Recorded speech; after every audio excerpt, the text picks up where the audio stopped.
Hey guys, this is Ronnie from VapekingZ YYC. Now we're just gonna go ahead and build this dual coil build on the Aggie. So first and foremost, I like to just take the silica and I like to pre-burn it a little bit just because it helps with keeping it from shredding when you're actually starting to build. So let's get it, it's not gonna burn, so just get a lighter, burn it up a little bit just so that way it cleans up all the excess um, silica that will actually be shredding off of the full string. Now you just want to fold these in half twice just so that way you'll have a nice surface to drip your e-juice on. Okay, so it's gonna look just like that. And then just take a small nail, just put it right down the middle of it, just because this will actually give you a more solid surface to wrap the canthal around. Now you just take the canthal, give yourself a little bit of room up top, and then I like to put a 3.5 twist around the silica.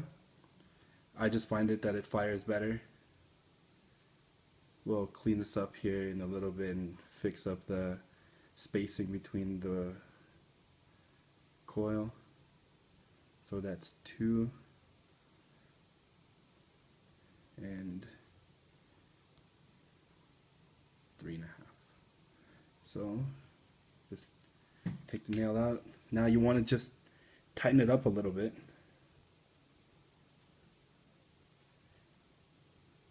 Oh, sorry. That's 3.5 right here. There you go. So now you want to just put it a little bit closer in spacing together. Clean up the excess a little bit.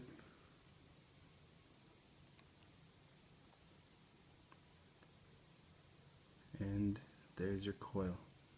Don't worry about this little piece here. We'll be able to adjust that here shortly.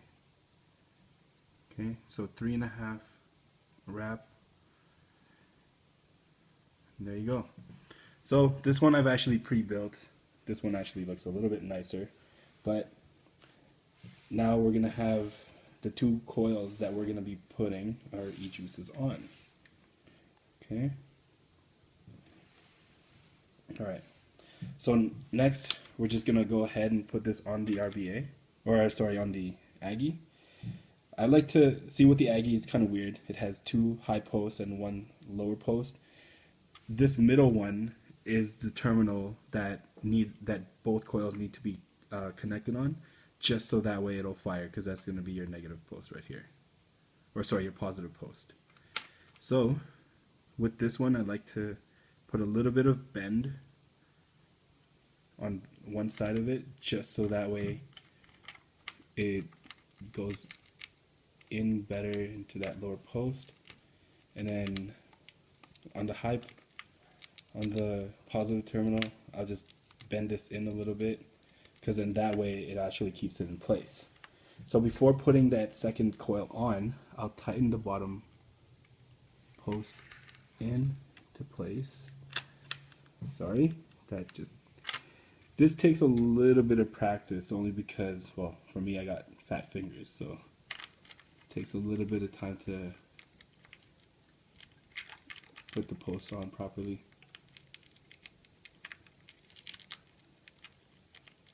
And then just tighten that post up. Just make sure that you have a nice connection on there.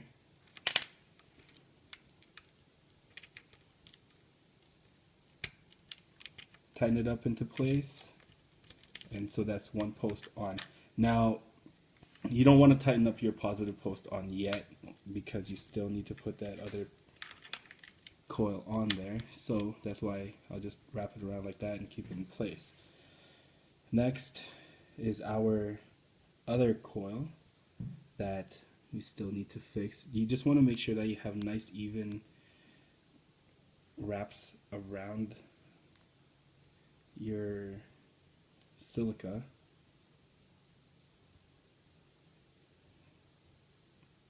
Just so that way it burns and fires more evenly.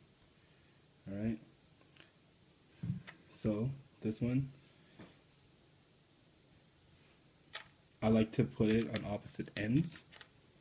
So, one going from the outside of the post in. So, this one, the outside one again, I'll just tighten this one up first.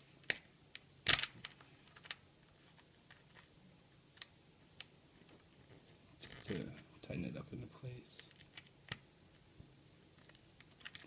There you go. So now that that's on, now you can just put the other